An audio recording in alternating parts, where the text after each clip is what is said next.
Queridos e queridas, meus irmãos, minhas irmãs, meus amigos, amigas, quarta-feira, dia 5 de agosto. Como falei domingo à noite, quero pensar com vocês hoje. Você sabe com quem você está falando? Queridos, essa mensagem partiu do cenário que todo mundo viu na televisão, um desembargador, se não me falha a memória, na cidade de Santos, em São Paulo, quando estava sendo abordado por um guarda metropolitano. Ele deu a famosa carteirada e o poder humano, e nós já vimos isso várias vezes, ele falou mais alto. Uma deselegância total. Mas não quero falar sobre esse fato, embora esse fato seja repetitivo, e no mundo religioso algumas vezes também acontece, na sua empresa acontece, na sua família acontece, quando algumas pessoas, por conta da sua função, da sua autoridade, quer menosprezar o trabalho de outras pessoas. Não permita que isso aconteça. Você sabe com quem você está falando? Queridos, gostaria de pensar nesse sentido e vou utilizar 3 personagens bíblicos, Samuel, Gideão e Jesus, para que nós não repitamos o que algumas pessoas têm feito, que nós chamamos de carteirada. Você sabe com quem você está falando? Em 1 Samuel, capítulo 3, verso 10, você conhece o texto, quando Deus chama Samuel. Samuel é um jovem, Samuel não tem experiência, e em 1 Samuel 3,10 está lá, Samuel respondendo à voz de Deus, fala que teu servo ouve. Mas até chegar nessa resposta, aconteceram algumas coisas, é sobre isso que eu quero pensar. Primeiro, Deus poderia chegar para Samuel e falar, Samuel, sabe quem é que está falando? Ele é Deus. Mas Deus nos respeita. Deus nos respeita. Deus sabia que tinha um sacerdote, Eli. Deus sabia que tinha um jovem, Samuel. Ele sabia que o tempo de experiência de Samuel necessitava que ele aguardasse o tempo de Samuel. Na igreja, quantas vezes você é experiente e você quer que a pessoa que está começando agora tenha a mesma percepção que você? Estava tão claro isso. Está claro para você que já é experiente, mas para quem está começando não é. E Deus queria mostrar também ao sacerdote Eli, que estava chegando o final do ministério dele, porque Eli, o sacerdote, com certeza percebeu, Deus podia ter falado comigo, e eu falaria com Samuel, mas Deus queria ensinar a Samuel e queria ensinar ao sacerdote, e Eli entende que está no final do seu ministério. Quantas vezes Deus está deixando claro que chegou o tempo, está claro, mas a gente quer, e a gente não quer ouvir a voz de Deus. Deus poderia chegar claramente para o sacerdote Eli, que chegou o fim, acabou. Poderia chegar para Samuel, quem está falando é Deus. Eu quero isso, isso, isso. Mas ele quer ensinar tanto a Samuel quanto a Eli, e ele faz essa experiência. E durante algumas vezes, Samuel se levanta, vai até o sacerdote, fala. E Deus espera o tempo de Samuel, e Deus espera o tempo do sacerdote Eli. Paciência que os pastores não têm, paciência que você não tem. Deus podia chegar e dizer: ô Samuel, ainda não entendeu o que sou eu? Ô Eli, não entendeu o que sou eu? Não, Deus espera pacientemente. Deus poderia falar: Eli, tanto tempo no ministério, e levou tanto tempo para você perceber que sou eu que estou falando. E chega num determinado momento que Eli percebe que o que está acontecendo ali é de caráter espiritual. E ele fala, ele orienta aquele menino, aquele jovem que está começando. Quando você ouvir a voz, não venha até a mim. Você só responde: fala que teu servo ouve. Ele estava no final do ministério. Ele tinha filhos cheios de problemas. Ele poderia falar com Samuel: se vira, não sou eu que estou te chamando, deve ter, se você está... fala. Não, mesmo no final do ministério, Eli orienta Samuel. Que coisa positiva, mesmo num ministério cheio de defeitos, cheio de erros, Eli orienta Samuel. E Deus espera o tempo de Samuel. E Samuel vai se tornar juiz, profeta e sacerdote. Eu imagino eu com essas 3 funções nos dias de hoje. Para falar comigo vai ter que marcar horário. Eu me sentiria o tal. Eu falaria, sabe com quem você está falando? Eu sou juiz, eu sou sacerdote, eu sou profeta. Mas se você ler 1 Samuel capítulo 7, verso 8, o povo de Israel vai a esse homem que tem 3 funções lá em cima, de autoridade máxima. E o povo diz: Samuel, ore por nós, ore pelo povo de Israel. E o texto diz: e Samuel intercedia pelo povo a Deus. Samuel, em momento algum, virou para o povo: sabe com quem vocês estão falando? Aprendamos com Samuel. Um homem com 3 funções, mas ele intercedia pelo povo. O segundo personagem que eu quero pensar nessa quarta-feira, dia 5 de agosto, é Gideão. O improvável de Gideão, em Juízes capítulo 6. Gideão não seria nunca escolhido por nós, porque os nossos critérios são diferentes dos critérios de Deus, já falei isso várias vezes. Gideão está escondido. Samuel estava dentro do templo. Deus fala com quem está dentro do templo, mas Deus também fala com quem está escondido. Queridos, quantas vezes os nossos critérios, eles ignoram quem está escondido. Gideão era um jovem de uma família humilde. Dentro da sua família, ele era o mais humilde, o menorzinho, está escondido, porque o povo de Israel, o povo de Deus, está sendo atacado, e ele está fazendo uma coisa num lugar para se esconder, e é lá que Deus vai buscá-lo, é lá que Deus vai conversar.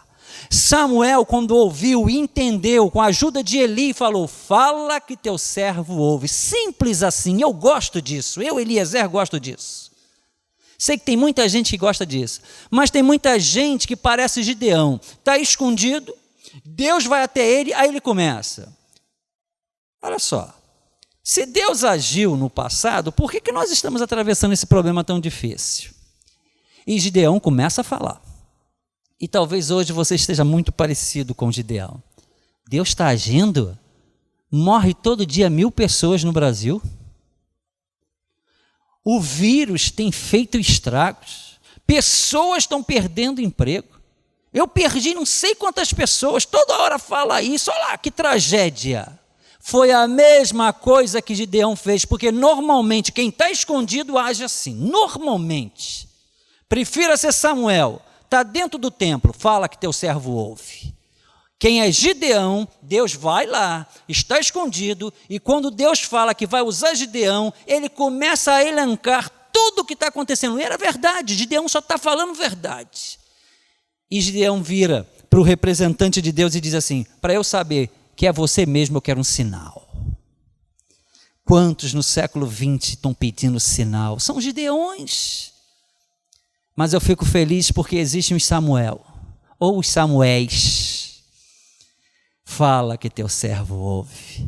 Não precisam de sinal, já estão dentro do templo, já ouviram a voz de Deus.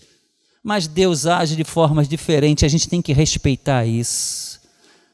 E Gideão pede um sinal. E Deus dá o sinal. E queridos, se você continuar lendo, Gideão vai agir, o povo de Israel vai vencer com Gideão.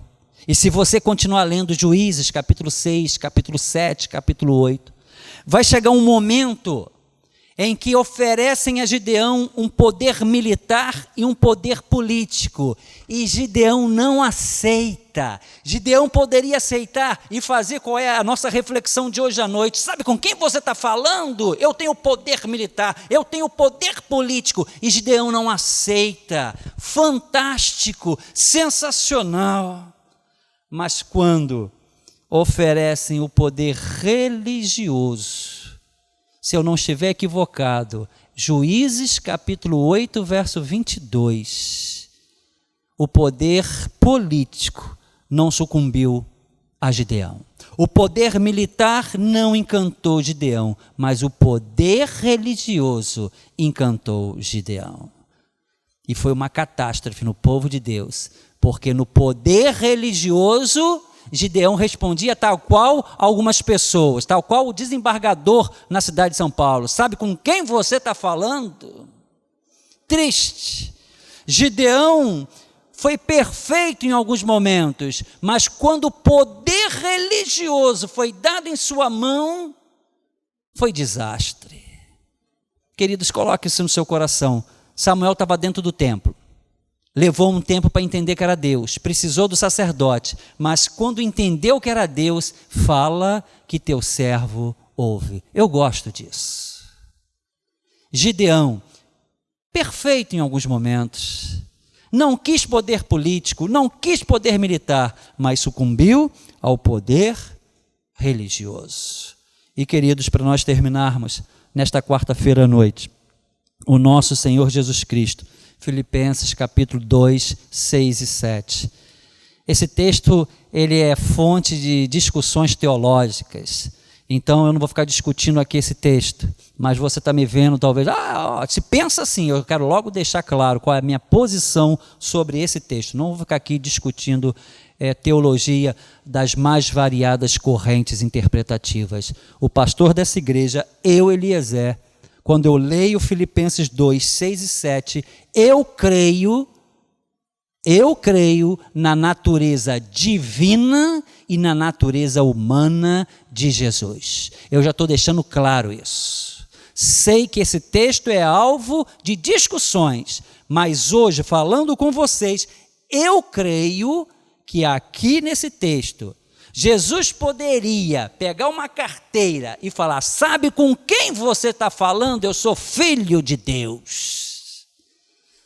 Mas, nesse texto, o autor sagrado diz: mesmo sendo igual a Deus, não teve por usurpação querer ser igual a Deus. Isso é natureza humana. Isso não retira de Jesus a natureza divina. Ele só está dando ênfase à sua natureza humana. Mas eu creio que Jesus tem natureza divina. E poderia várias vezes deixar este poder crescer e falar: sabe com quem você está falando? Mas numa humildade tremenda. Mesmo sendo Deus, ele deixou que a sua natureza humana falasse. Queridos, coloque no seu coração, nesta quarta-feira à noite. Sabe com quem você está falando? Não deixe que o seu poder religioso, não deixe que o seu poder político, não deixe que o seu poder militar, não deixe que o seu poder, qualquer que seja, fale mais alto. Samuel fala que teu servo ouve. Estava dentro do templo, Deus usou. Gideão, escondido, pediu sinal, Deus usou. Não quis o poder político, não quis o poder militar, mas sucumbiu diante do poder religioso. E o nosso Senhor Jesus Cristo, em Filipenses capítulo 2, textos em que as correntes interpretativas ficam discutindo, e eu deixei bem claro qual é a posição minha, em Filipenses capítulo 2, versos 6 e 7. Jesus tem sim natureza divina e natureza humana, e mesmo tendo natureza divina, nunca deu carteirada. Sabe com quem você está falando? Que você leve a postura de Samuel, a postura de Jesus para dentro da sua família, para dentro da sua igreja. João Batista, e eu finalizo aqui a minha palavra, João Batista disse que ele cresça e que eu diminua. Vamos deixar Cristo, vamos deixar Deus crescer, e que o nosso poder numa igreja local, numa denominação, não fale mais alto. Vamos falar com Deus. Deus, nesta quarta-feira, dia 5 de agosto, pensamos agora em 3 personagens bíblicos, Samuel, Gideão e Jesus. E vimos, Deus, no século 20, semana passada, um homem que tem poder no judiciário brasileiro, ele sabedor que ele é maior do que a pessoa que estava conversando com ele. Ele tentou humilhar aquela pessoa. Sabe com quem você está falando? E Deus, eu estou pegando esse fato do século 20, com 3 personagens bíblicos, para que nós, crentes em Cristo Jesus, a gente não deixe, em momento nenhum, poder religioso, poder político, poder militar, qualquer tipo de poder, falar mais alto. Samuel, dentro do templo, não pediu nenhum sinal, fala que teu servo ouve. Quando o povo pediu para ele orar, ele era profeta, ele era sacerdote, ele era juiz, e humildemente ele orou pelo povo. Gideão acertou tantas vezes, mas quando lhe deram poder religioso, ele sucumbiu. E o nosso Senhor Jesus Cristo, mesmo sendo Deus, nunca utilizou como o que a gente chama de carteirada. Sabe com quem você está falando? Deus, que hoje nós possamos aprender a sermos humildes, termos as nossas responsabilidades dentro das nossas funções, mas nunca utilizar a nossa função, o sistema, para menosprezar alguém. Filho, nesta quarta-feira à noite, que você seja alcançado por essa palavra, e que você não se deixe levar por poder nenhum, a não ser o poder de Jesus na tua vida. Nós fomos abençoados. Você, onde você está, você foi abençoado em o nome de Jesus. Amém e amém.